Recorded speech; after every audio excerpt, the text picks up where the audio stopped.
వెంకీ నువ్వు ఇప్పుడు మళ్ళీ ప్రవీణ్ అక్కకు ఫోన్ చేసావు అని చెప్పి కాల్ చేసింది నాకు. Okay, that is your wish, చేసావు. నేను ఇప్పుడు నీకు మళ్ళీ చెప్తున్నాను, మే వరకు టైం ఇస్తే నీకు 1.5 తిరిగి వెనక్కి ఇచ్చేస్తాను త్రూ అకౌంట్. అర్థమైందా? త్రూ అకౌంట్ మే వరకు టైం ఇస్తే నేను నీకు మళ్ళీ వెనక్కి ఇచ్చేస్తాను. ఆ మిగిలిన డబ్బులు అంటావా, నేను లైఫ్ లో సెటిల్ అయినప్పుడు నా దగ్గర ఉన్నప్పుడు నేను ఇస్తాను. అది కూడా నేను ఇవ్వను అనట్లేదు. లేదు కుదరదు నాకు ఇదంతా అవ్వదు అంటే పెద్ద మనుషులకి నువ్వే ఫోన్ చేసావు కదా. నా జీవితంలో పెద్ద మనుషులు ప్రవీణ గారు మాత్రమే. సో ఆ ప్రవీణ అక్కకి వేణుస్వామిని పెడతావా లేకపోతే ఇంకెవరినైనా పెట్టుకుంటావా, నేను పిలుస్తాను, నువ్వు పిలుచుకో.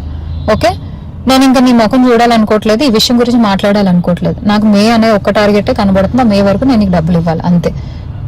లేదు కాదు అంటే నేనే పెడతాను హెరాస్మెంట్ కేసు. ఎందుకంటే మా అక్కని ఇన్వాల్వ్ చేస్తున్నాడు, మా మమ్మీని ఇన్వాల్వ్ చేస్తున్నాడు, లేకపోతే మా ఇంటికి వస్తానంటున్నాడు. అసలు నా పర్మిషన్ లేకుండా నువ్వు మా ఇంటికి రావడం ఏంటి, లేకపోతే నేను మీ ఇంటికి వెళ్ళడం ఏంటి? ఇంట్లో ఇన్వాల్వ్ చేసుకోకుండా నువ్వు నేను మాట్లాడాలి, నువ్వు నేను సాల్వ్ చేసుకోవాలి అంటే నా వైపు నుంచి ప్రవీణ్ అక్క వేణుస్వామి మధ్యలో కూర్చుంటారు. మే వరకు నేను ఆ డబ్బులు సెటిల్ చేస్తాను. అది వెంకీ నువ్వు ఇప్పుడు మళ్ళీ ప్రవీణ్ అక్కకు ఫోన్ చేసావు అని చెప్పి కాల్ చేసింది నాకు. Okay, that is your wish, చేసావు. నేను ఇప్పుడు నీకు మళ్ళీ చెప్తున్నాను, మే వరకు టైం ఇస్తే నీకు 1.5 తిరిగి వెనక్కి ఇచ్చేస్తాను త్రూ అకౌంట్. అర్థమైందా? త్రూ అకౌంట్ మే వరకు టైం ఇస్తే నేను నీకు మళ్ళీ వెనక్కి ఇచ్చేస్తాను. ఆ మిగిలిన డబ్బులు అంటావా, నేను లైఫ్ లో సెటిల్ అయినప్పుడు నా దగ్గర ఉన్నప్పుడు నేను ఇస్తాను. అది కూడా నేను ఇవ్వను అనట్లేదు. లేదు కుదరదు నాకు ఇదంతా అవ్వదు అంటే పెద్ద మనుషులకి నువ్వే ఫోన్ చేసావు కదా. నా జీవితంలో పెద్ద మనుషులు ప్రవీణ గారు మాత్రమే. సో ఆ ప్రవీణ అక్కకి వేణుస్వామిని పెడతావా లేకపోతే ఇంకెవరినైనా పెట్టుకుంటావా, నేను పిలుస్తాను, నువ్వు పిలుచుకో.